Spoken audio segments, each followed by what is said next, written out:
ardayow qalinka ama telefoonka wuxuu ahaa howlkudhiga sanadkani ee imtixaanka shahaadiga ee gebi ahaanba dalka Soomaaliland ay qaadaysay wasaaradda waxbarashada iyo tacliinta sare dalkan Soomaaliland oo gebi ahaanba maanta la soo gabagabeeyay agaasimaha guud ee wasaaradda waxbarashada iyo tacliinta sare dalka Soomaaliland Axmed Abukar oo maanta soo gaaray magaalada Boorame ee caasimadda gobolka Awdal ayaa wuxuu soo kormeeray goobo kamid ah halka ay ardaydu ku galayaan imtixaanka shahaadiga isagoo si rasmi ah ugu dhawaaqay inuu gebi ahaanba soo gabagaboobay imtixaankii shahaadiga ah ee fasalada 4 iyo 8 ugu horreyn waxa uu warbixiyay qaabkii imtixaanka shahaadiga u dhacay Professor Xamuud Ibrahim Barkhadle waxaanu yiri waxa ku galay 8 iskuul baa ku galay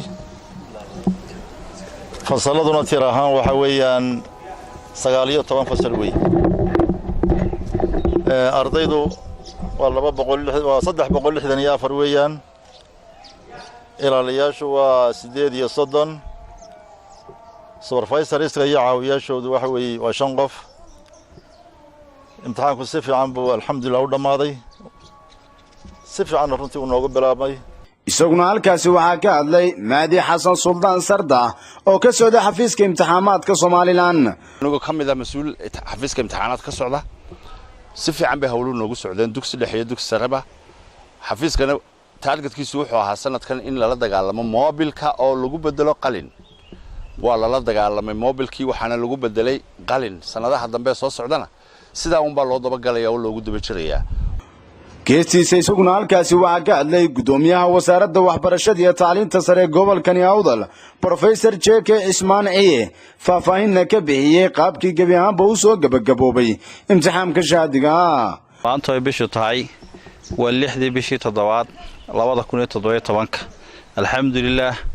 waxa noo soo gabagabeysmaya imtixaankii shahaadiga ee dugsiyada hoose dhexe iyo saraba oo maanta uu soo xidhmayo kii dugsiyada sare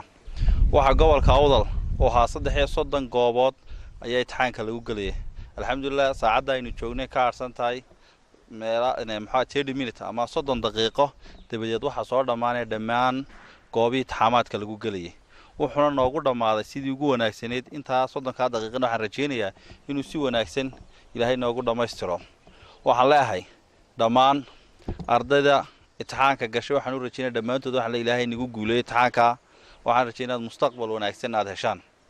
waxa kale oo aad u hambalyeynaya dhammaan xafiiska imtixaanaadka qaranka oo hawsha baaxadda leh ee ka socda 14 gobol ee Jamhuuriyadda Soomaaliland u babacdhigay ugu dambeyntii waxa halkaasi ka hadlay si rasmi ah ugu dhawaaqay inuu gebi ahaanba imtixaankaasi soo gabagaboobay agaasimaha guud ee wasaaradda waxbarashada iyo tacliinta sare ee Soomaaliland Axmed Abukar waxaanu ka dhawaajiyay gudoomiyaha iyo madaxda kale ee horeysay sheegan waxa soo gabagaboobay imtixaankii shahaadiga ee dugsiyada sare ee fasalada form 4 Ilaahay baa mahad leh si nabadgelyo ku bilaabmay si nabadgelyo ku dhamaaday kowdii bishii 7 baynu furnay waddanka oo dhan maanta runtii waa gabagabadiisa baa imtixaanka loo joogaa iyadoo runtii wax dhibaato ah oo marka la taaban kara aanay ka dhicin guud ahaan waddanka gaar ahaan gobolka Awdal oo maanta ku sugannahay gabagabadiisa sidaas imika aan soo kormeernay iskuulo badan baan maanta runtii soo marnay oo dugsiyo sare ah waxaan ku aragnay runtii inay si habsami leh oo imtixaanku u soconayay isku soo wada duuba waxa si habsami ah u soo gabagaboobay imtixaankii shahaadiga ah ee fasalada 4 iyo 8 Xuseen Aataye Jamaat Television caalamka Universal TV Boorama